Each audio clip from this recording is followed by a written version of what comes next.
সত্য স্বাধীনতাৰ দুকমুকালিত এমুঠিমান জ্ঞান পিপাসু মানুহৰ প্ৰচেষ্টাত ডিব্ৰুজানৰ পাৰতে জ্ঞানৰ জ্যোতিৰে জ্যোতিষ্মান কৰিবলৈ 1954 চনত ৰহমৰীয়া উচ্চ মাধ্যমিক বিদ্যালয় নামেৰে এক বিদ্যাৰ আলয় প্ৰতিষ্ঠা হয়।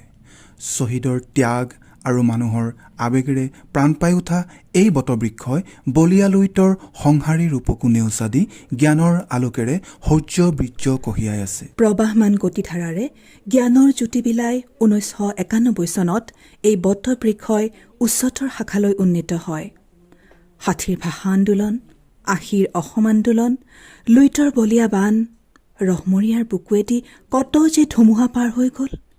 তথাপি সংগ্ৰামী ৰহমৰীয়াৰ ৰাইজ আৰু শিক্ষাগুৰুসকলৰ অক্লান্ত প্ৰচেষ্টাত এই বটবৃক্ষই শিৰ উচ্চ কৰি নিজ স্থানত থিয় দি আছে। 70টা বসন্ত গৰকা ৰহমৰীয়াৰ একমাত্ৰ উচ্চ শিক্ষাৰ প্ৰতিষ্ঠানখনে কহুৱা ফুলাহৰতত প্ৰাক্তনজনক আদৰিবলৈ ব্যাপক প্ৰস্তুতি চলাইছে।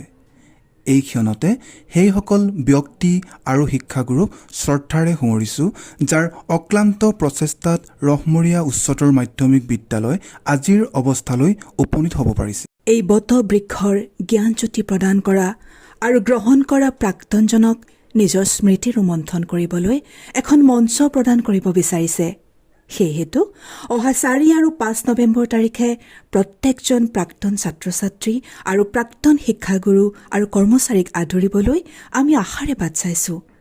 আপোনালোকৰ উপস্থিতিয়ে আমাৰ সতীৰ্থ মিলন সমাৰোহখনি সাফল্যমণ্ডিত কৰি তুলিব। নমস্কাৰ, মই এই বিদ্যালয়ৰ প্ৰাক্তন ছাত্ৰ, লগতে এই বিদ্যালয়ৰ শিক্ষক আৰু এই সতীৰ্থ মিলন সমাৰোহৰ মুখ্য সম্পাদক হিচাপে দায়িত্বত আছোঁ। আগন্তুক সমাৰোহখনি 4 আৰু 5 তাৰিখে অনুষ্ঠিত হ'ব। এই সমাৰোহলৈ আপোনালোক দূৰ দূৰণিত থকা সকলো প্ৰাক্তন ছাত্ৰ ছাত্ৰী, শিক্ষাৰ্থী, সতীৰ্থসকল, আমাৰ শিক্ষাগুৰুসকল সকলোকে এই সমাৰোহলৈ আপোনালোকক আদৰণি জনাইছোঁ।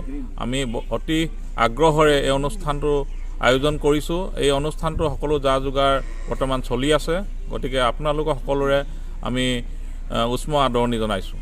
অহা 4 আৰু 5 নৱেম্বৰ তাৰিখে অনুষ্ঠিত হ'বলগীয়া সতীৰ্থ মিলন সমাৰোহলৈ মই এই বিদ্যালয়ৰ অধ্যক্ষ হিচাপে সকলো প্ৰাক্তন সতীৰ্থক এই মিলন সমাৰোহত উপস্থিত থাকিবলৈ মোৰ ফালৰ পৰা বিনম্ৰ অনুৰোধ জনাইছোঁ। নমস্কাৰ, মই এই বিদ্যালয়ৰ প্ৰাক্তন ছাত্ৰ, লগতে এই বিদ্যালয়ৰ এজন কৰ্মৰত শিক্ষক। আপোনালোক সকলোৱে জ্ঞাত যে অহা 4 আৰু 5 নৱেম্বৰ তাৰিখে সতীৰ্থ মিলন সমাৰোহ অনুষ্ঠিত কৰা হ'ব। এই সতীৰ্থ সমাৰোহখনি যাতে সাফল্যমণ্ডিত হয়, তাৰ বাবে আপোনালোকৰ উপস্থিতি একান্ত প্ৰয়োজন। 4 আৰু 5 নৱেম্বৰ তাৰিখে সতীৰ্থ সমাৰোহখনি পাতিছোঁ। তালৈ সমগ্ৰ ৰাইজক আমি এই সভাখনি সাফল্যমণ্ডিত কৰি তুলিবলৈ আহ্বান জনাইছোঁ আৰু সকলোৱে যেন সেইদিন দুদিন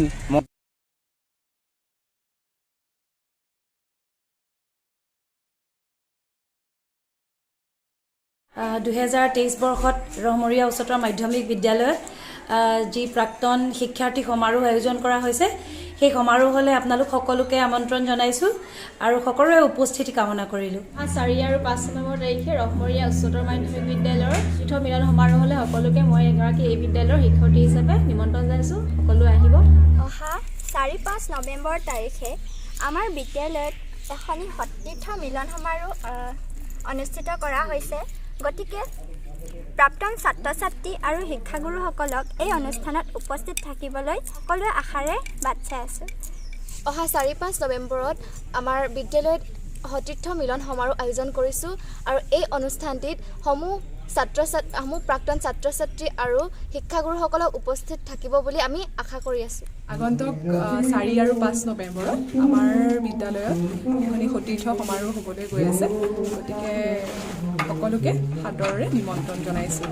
নমস্কাৰ, অহা 4 আৰু 5 নৱেম্বৰ তাৰিখে অনুষ্ঠিত হ'বলগীয়া সতীৰ্থ মিলন সমাৰোহলৈ মই বিদ্যালয়ৰ শিক্ষক হিচাপে সকলোকে আমন্ত্ৰণ জনাইছোঁ আৰু তেওঁলোকে যাতে সকলোৱে সেই উক্ত দিনকেইটাত উপস্থিত থাকি অনুষ্ঠানটি সাফল্যমণ্ডিত কৰি তোলে, তাৰ বাবে মই বিনম্ৰভাৱে অনুৰোধ জনাইছোঁ।